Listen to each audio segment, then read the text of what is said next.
নির্বাচন কমিশনের উদ্দেশ্যে যেভাবে হুঙ্কার দিয়েছেন অভিষেক বন্দ্যোপাধ্যায়, একেবারে ছত্রে ছত্রে আজকে তিনি আক্রমণ শানিয়েছেন যে হয় এসআইআর এর তালিকা প্রকাশ করুন, যে অসঙ্গতি রয়েছে, যে ডিজিটাল ডিসক্রিপেন্সি রয়েছে সেইটা দূর করে তালিকা প্রকাশ করুন, আর নইলে এফআইআর হবে। বাংলার মানুষ এফআইআর করে পাল্টা জবাব দেবে। আপনি এসআইআর করে বাংলা দখল করতে চেয়েছেন, লজিক্যাল ডিসক্রিপেন্সির তথ্য কমিশনকে প্রকাশ করতে হবে। কিসের ভিত্তিতে এই অসঙ্গতি আমরা জানতে চাই। আমরা দিল্লিতে যাব, হুঁশিয়ারি অভিষেক বন্দ্যোপাধ্যায়।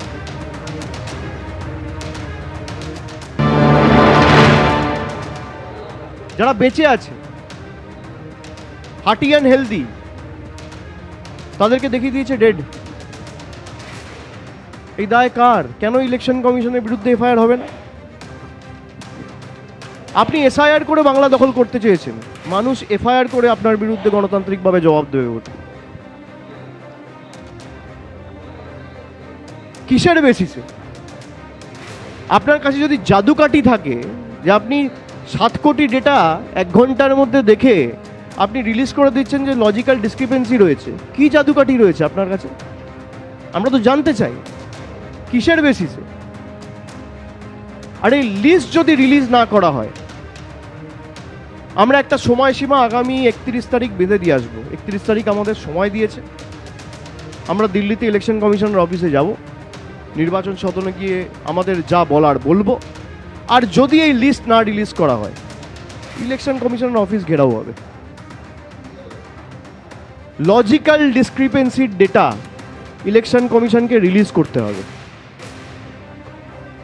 হয় আপনি রিলিজ করুন, নইলে বাংলার মানুষের কাছে কান ধরে ক্ষমা চান। দুটোর মধ্যে একটা করুন। রাজ্য সহযোগিতা না করে উল্টে মানুষকে ভুল বোঝাচ্ছে, পাল্টা কটাক্ষ বিজেপির। কি বলেছেন বিজেপি বিধায়ক শঙ্কর ঘোষ, দেখুন।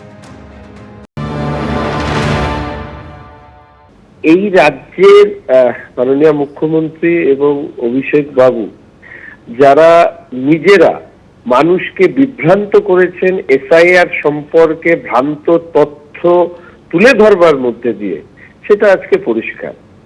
পশ্চিমবঙ্গ থেকেও অনেক বেশি নাম অন্যান্য রাজ্যে এসআইআর এর মধ্যে দিয়ে ড্রাফট ভোটার লিস্টের বাইরে থেকে গিয়েছে, যা এএসডি লিস্টে প্রকাশিত হয়েছে। ফলে পশ্চিমবঙ্গকে টার্গেট করে এসআইআর করা হয়েছে। এই ভ্রান্ত প্রচার তৃণমূল কংগ্রেস করবার জন্য আজকে পশ্চিমবঙ্গের মানুষের কাছে ক্ষমা চাওয়া দরকার অভিষেক বাবু এবং তার দলের নেতৃত্বে। অনুপ্রবেশকারীদেরকে বাঁচানোর জন্য তারা যে বিভ্রান্তিকর তথ্য দিয়েছে তা ছত্রে ছত্রে প্রকাশিত হয়েছে। হয় তালিকা সামনে আনুন, নইলে নির্বাচন কমিশনের অফিস ঘেরাও হবে। ঠিক এভাবেই এসআইআর শুরুর দিনই হুঙ্কার দিলেন তৃণমূলের সর্বভারতীয় সাধারণ সম্পাদক অভিষেক বন্দ্যোপাধ্যায়। এসআইআর শুনানি শুরু হতেই 31 তারিখ আমি দিল্লি যাব, মুখ্য নির্বাচন কমিশনারের সঙ্গে দেখা করব। আমরা 31 তারিখ সময়সীমা বেঁধে দিয়ে আসবো কমিশনে। তালিকা প্রকাশ করুন, না হলে বাংলার মানুষের কাছে কান ধরে ক্ষমা চান। আক্রমণ তৃণমূলের সর্বভারতীয় সাধারণ সম্পাদক অভিষেক বন্দ্যোপাধ্যায়।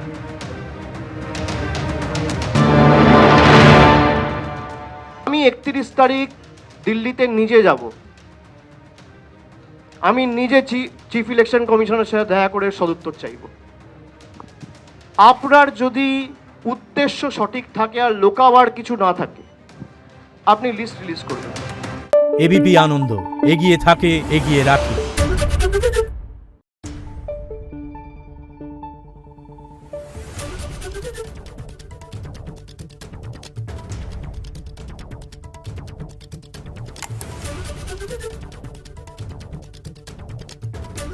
Thank you.